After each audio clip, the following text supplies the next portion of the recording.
ST महामंडळाला अर्थ खात्याकडून तातडीनं 120 कोटींचा निधी। दरमहा 7 तारखेला पगाराचं परिवहन मंत्र्यांचं आश्वासन। प्रोटोकॉल मोडून अर्थ खात्याचा प्रधान सचिवांची घेतली भेट।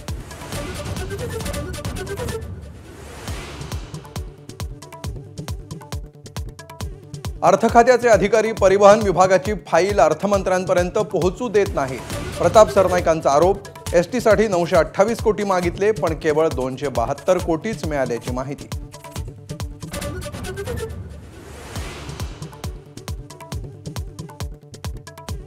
मुलींची पहिली शाळा थोरले प्रतापसिंह महाराजांनी साताऱ्यात सुरू केली।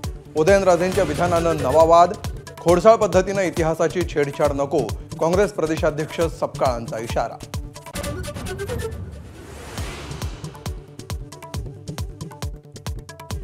अमित शहांच्या दौऱ्याआधी रायगडच्या पालकमंत्री पदावरून वातावरण तापलं। गोगावलेंना पालकमंत्रीपद मिळालं नाही तर मोठा उठाव।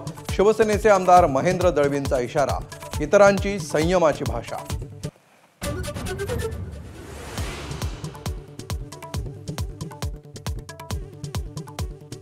शिवरायांचा अवमान करणाऱ्या प्रशांत कोरटकरची जामिनावर सुटका।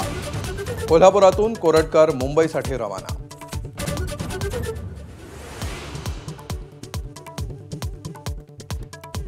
नारायण राणेंना अटक केलेला क्षण आजही मोबाईलमध्ये सेव्ह। ज्या दिवशी परतफेड करेन त्याच दिवशी व्हिडिओ डिलीट करणार, मंत्री नितेश राणेंचा इशारा।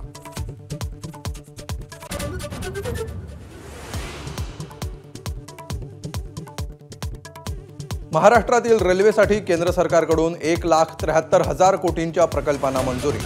रेल्वे मंत्र्यांकडून नव्या मार्गाची घोषणा, तर कल्याण ते बदलापूर 3रा आणि 4था रेल्वे मार्गही मंजूर।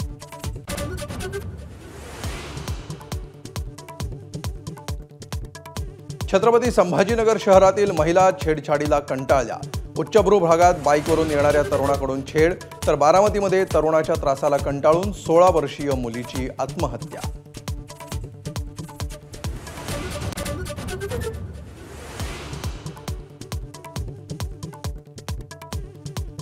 मुंबईच्या वन कार्डासंदर्भात येत्या महिनाभरात निर्णय। देवेंद्र फडणवीसांची माहिती। लोकल, बेस्ट बस, मेट्रो आणि मोनो रेलमध्ये एकाच कार्डानं प्रवास करणं होणार शक्य।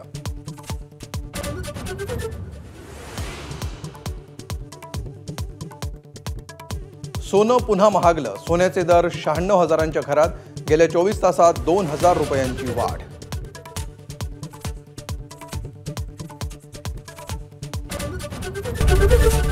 एबीपी माझा, उघडा डोळे बघा नीट।